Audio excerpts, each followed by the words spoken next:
Kathy Whorton's love for music and for the children she teaches it to is integral to her life. The fact of whether they can keep a beat or not might be offensive to some music teachers. It's not that I don't care, but it's just that if they're trying and they're doing their best, that's all I can ask them to do. Well, help me well, well. But her own health would drift out of sync after she began having persistent heartburn and trouble swallowing. 1841, I bought my corduroy breeches on. When Miss Whorton came into clinic, her primary concern was having difficulty with chest pain and a sensation that something was there in her esophagus. Because the pain was so persistent, I had an endoscopy done immediately. Dr. Tanvi Deer, an expert in diseases of the esophagus and digestive tract, performed the procedure. She had the pictures and immediately when I woke up showed me what the problem was. And that's not a picture you want to send home to Mom. The endoscopy revealed a malignant mass in her esophagus. Good to see you. She was immediately referred to Dr. Suresh Ramalingam, Director of Medical Oncology at Winship Cancer Institute, but better known as Dr. Ram to his patients. The first question she asked me was, can all of this treatment be done during the summer break so I can go back to school in August? That was the biggest thing. Whorton was more concerned with missing the beginning of the school year with her students than she was afraid of the aggressive chemotherapy regimen she was facing. And we felt that it may be a little longer than the summer break before she could go back. She was very disappointed. She was heartbroken. She said the kids would miss me. I would miss the kids. Eventually, she began to show signs of improvement. The treatment appeared to be working. They had my best interest, and the folks in the infusion center had my best interest as well. They were wonderful. They still are. But she became concerned by how her changed appearance, weight and hair loss brought on by the side effects of chemo might impact her kids after running into one of her young students and his mother at a supermarket.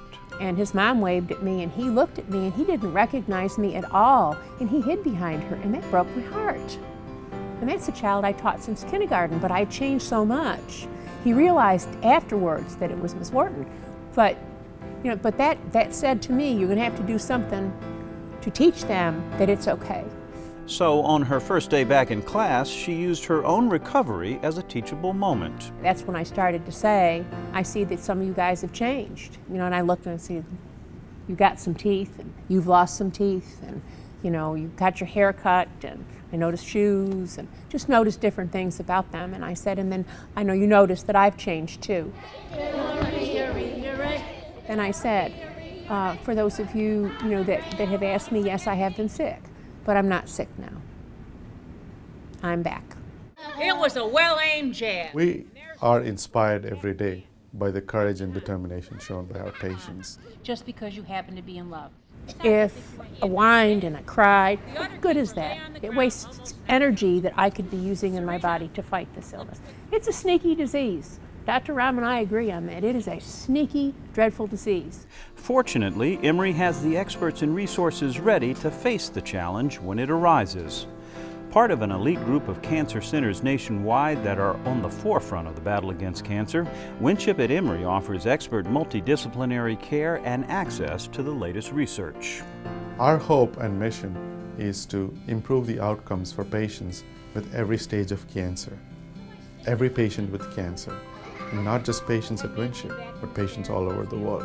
That commitment to cancer research and patient care helped Kathy Whorton reestablish command of her life. In the hands of the folks that I've been treated by, my doctors, I mean, they are just the best team that I could have ever wanted. Come on up. It's not like I'm the best person that ever lived, but I'm me. And I have a lot to give, and there's still a lot more in here to give. And I may not be doing it in the same way, but it makes me smile to know that that's what I'm going to be doing.